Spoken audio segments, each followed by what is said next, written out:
이재명 대통령이 기자들의 선행매매 의혹 사건과 관련해 비정상의 정상화를 강조하며 불공정 거래 근절 의지를 밝혔습니다. 이 대통령은 12일 자신의 X에 금융감독원 특별사법경찰이 수사 중인 이른바 기자 선행매매 사건 관련 기사를 공유하며 파멸망신하는 주가 조작 이제 그만하시고 정론직필하는 정상적 언론인으로 돌아가시기 바랍니다. 라고 밝혔습니다. 이어 이미 저지른 일이라면 공익신고하면 처벌감면의 신고포상금도 지급되니 자수하기 바랍니다. 라고 적었습니다. 또 규칙을 지키는 선량한 국민들에게 피해를 끼치며 규칙을 어겨 이익을 얻는 모든 행태가 구시대의 비정상이라며 함께 잘 사는 대한민국을 만들기 위해서는 모든 비정상의 정상화는 피할 수 없는 시대적 과제라고 강조했습니다. 이 대통령이 공유한 기사는 금융감독원 특사경이 기사 선행매매 사건의 핵심 피의자인 기사 브로커와 현직 기자 등 2명을 구속했다는 내용을 담고 있습니다. 해당 보도에 따르면 공인회계사 출신인 A씨는 특정 종목에 대한 호재성 기사 초안을 작성해 기자들에게 전달하고 원하는 시점에 송고하도록 한 혐의를 받고 있습니다. 금융당국은 이 과정에서 약 2,000건의 기사가 생산됐으며 관련 부당이득 규모가 90억 원에 이르는 것으로 파악하고 있습니다. 구속된 기자 B씨는 기사 출고 전 주식을 매수한 뒤 기사가 포털에 노출되는 시점에 맞춰 수촌의 매매를 반복하는 방식으로 약 7억 원의 부당이득을 취한 혐의를 받는 것으로 전해졌습니다. 금융감독원 특사경은 조만간 수사 결과를 발표하고 관련 피의자들을 검찰에 송치할 예정인 것으로 알려졌습니다. 대통령이 현직 기자들의 선행매매 의혹 사건을 직접 언급하며 강도 높은 메시지를 내놓은 것은 자본시장 불공정 거래와 주가 조작 행위에 대한 엄정 대응 의지를 재차 강조한 것으로 풀이됩니다. 상시 채무 조정 제도 내시라도 꼭 필요한 일이겠고요. 여하튼 연체 채권에 대해서 우리 사회가 너무 가혹해. 그건 원래 비용으로 당연히 발생하는 것이고 그건 적절하게 정리를 하는 게 사회 전체를 위해서도 필요하잖아요. 금융기관이 연체자 이런 부분들을 사실은 일종의 고객이었던 거거든요. 그리고 계속 고객 관계인데 그게 아니라 결국 수익을 계속 창출하는 대상으로 보다 보니까 그런 측면에서 말씀하시는 그런 부작용들이 많이 있는 것 같습니다. 어쨌든 너무 가혹하게 추적하는 것보다는 적절한 선에서 정리를 해주고 그 장기 연체 채무자들도 정상적인 경제 활동을 할 수 있게 하는 게 국가의 경제 잠재력을 복구하는 길이기도 하겠죠. 그리고 조기에 그걸 빨리 조정하는 게 훨씬 더 효과적입니다. 저 장기로 끌고 가서 나중에 수습도 안 되는 경우 되면 사회도 힘들고 개인도 힘들고 그렇습니다. 정부도 힘들죠. 그것 전부 다 이제 재정적으로 지원해야 되니까요.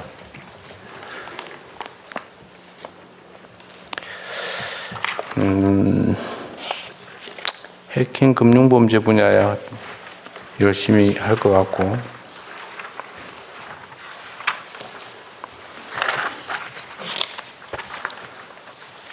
주가 조작 근절 합동 대응단은 인력 규모나 뭐 이런 건 문제 없어요?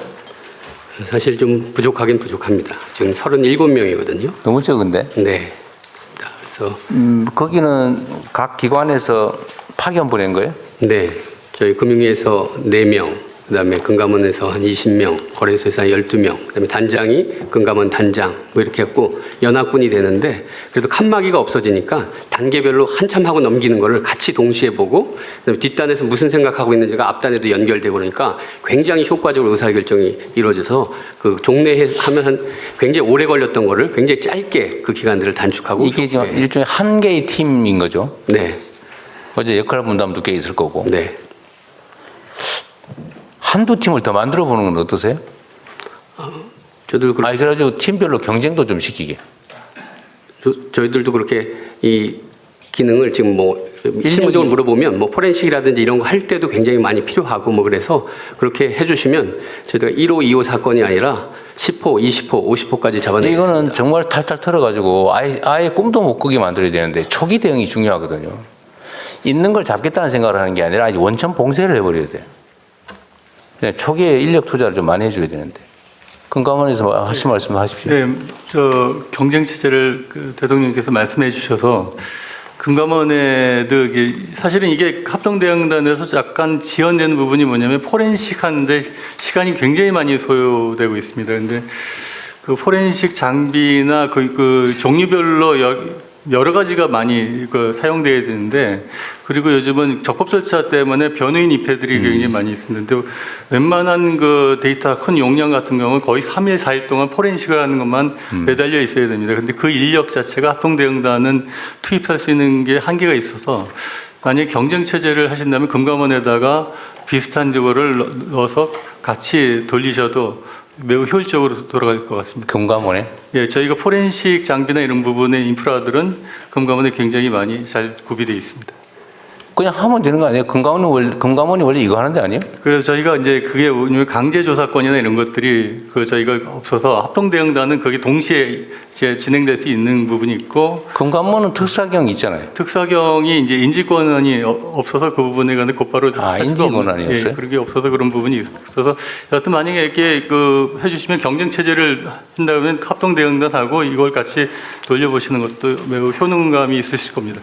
근데 이제 경쟁 체제를 하면 이게 결국 거래소에서는 감시를 하고 그다음에 금감원에서는 그러니까 조사를 하고 이렇기 때문에 이걸 묶어서 한 팀으로 만들어야지 그러죠. 각자 하면 그 효과가 없습니다. 그러니까 제가 말하는 거는 네. 이런 합동팀을 맞습니다. 하나 더 네. 만들고 네.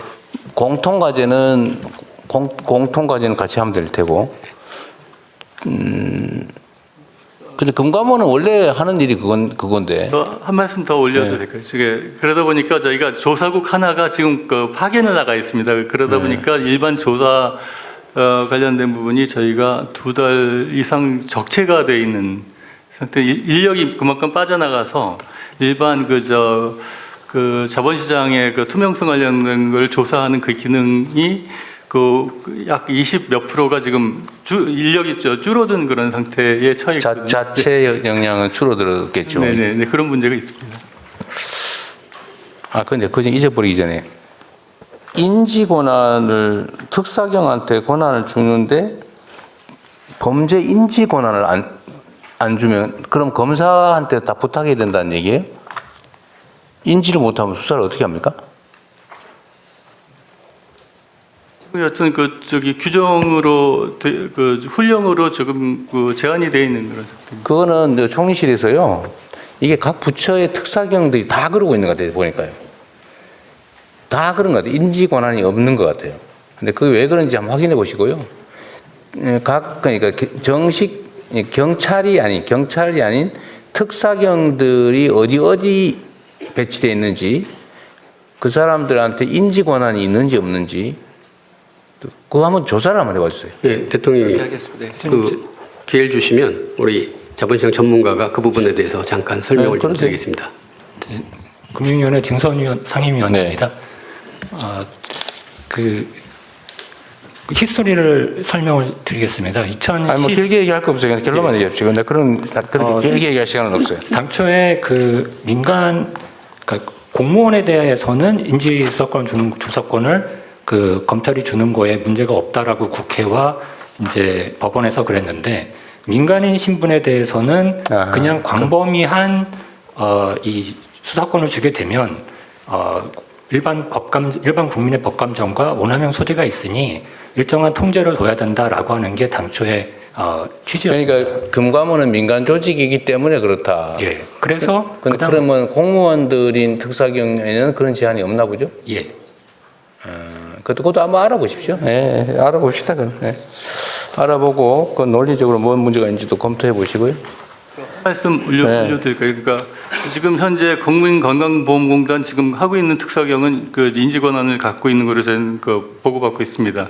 그리고 또 하나는 한국부동산 감독원 이번에 신설하는 것도 인지권한을 부여하는 것으로 알고 있습니다. 그래서 그 참고해서 종합적으로 판단해 주시면 건보공단은 수사권한이 없어서 이번에 새로 주자고 한 거 아니에요? 이번에 결정해 주신 겁니다. 그러니까 시작하려고 합니다. 인지권한이고 뭐고 수사권한 자체가 없었잖아. 맞습니다. 건보공단. 그거 잘못 알고 계신 것 같고. 어쨌든 그건 또 알아봅시다. 알아보고 이걸 좀 확대하는 방안을 좀 연구를 해보세요. 네, 연구해서 알겠습니다. 그거는 저기는 총리실에서 좀 전체 주관을 해서 너무 규모가 적은 것 같습니다. 저희도 이번에 한번 청을 드리면 저희들이 그 자본시장 조사하는 게 2개 과밖에 없거든요. 그래서 예전에 자본시장 조사국이 있었는데 한번 국으로 만들어 주시면 제가 그 부분 같은 경우는 더 적극적으로 해보도록 하겠습니다. 공무원 수 늘리는 건 참 그렇더라고. 근데 금감원은 저 인원수가 꽤 많잖아요. 금감원이 원래 하는 일은 금융위는 조사보다는 정책 중심 아니에요? 원래 그래도 조사는 지금도 이 현장 합동 조사는 여기 금감원이- 합동대응반에 4명을 보내는데요. 그 과가 5명입니다. 4명이 가버리니까 여기가 그냥 사실상 공백 상태가 되니까요. 근데 원래는 그거는 금융위와 관계없이 금감원이 조사해야 되는 거 아니에요? 네, 그렇습니다. 그거 원래 그렇잖아. 그 구조에 관한 문제는 좀 더 의논해서 한번 얘기해 네. 주십시오. 네, 하여튼 분명한 거는 조사의 역량을 대폭 늘려야 되겠다는 거예요.